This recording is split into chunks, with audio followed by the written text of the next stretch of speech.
حضرت ابراہیم علیہ السلام بکریاں چرا رہے ہیں.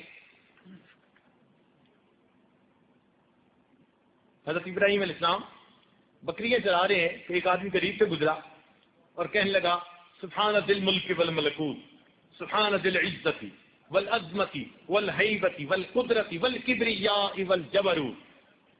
جب اس نے اتنے اچھے انداز سے اللہ تعالیٰ کی تعریف کی تو ابراہیم علیہ السلام کا دل مچل اٹھا, رک گئے, فرمان لگے اے بھائی ذرا یہ الفاظ ایک مرتبہ پھر کہنا. اس نے کہا جی اس کے بدلے کیا دیں گے؟ فرمان لگے آدھی بکریاں آپ کی ہوئی, یہ الفاظ پھر کہہ دو. اس نے پھر کہہ دیے. پھر جب اللہ تعالیٰ کی تعریف سنی تو دل مچل اٹھا, اے بھائی ایک مرتبہ پھر کہہ دینا. اب کیا دیں گے؟ بقیہ آدھی بکریاں بھی آپ کو دے دی.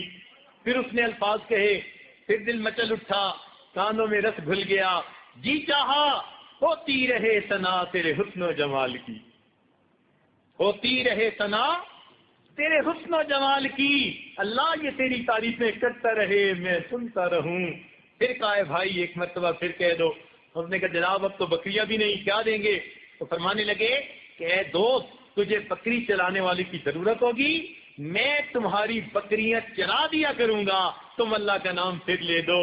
اس نے کہا ابراہیم علیہ السلام مبارک ہو, میں اللہ تعالیٰ کا فرشتہ ہوں, پروردگار عالم نے بھیجا, جاؤ میرے خلیل کے سامنے جا کر میرا نام لو اور دیکھو وہ میرے نام کے کیا دام لگاتا ہے. تو جن کے دل میں اللہ کی محبت ہوتی ہے وہ تو اللہ کے نام پہ قربان ہو جاتے ہیں.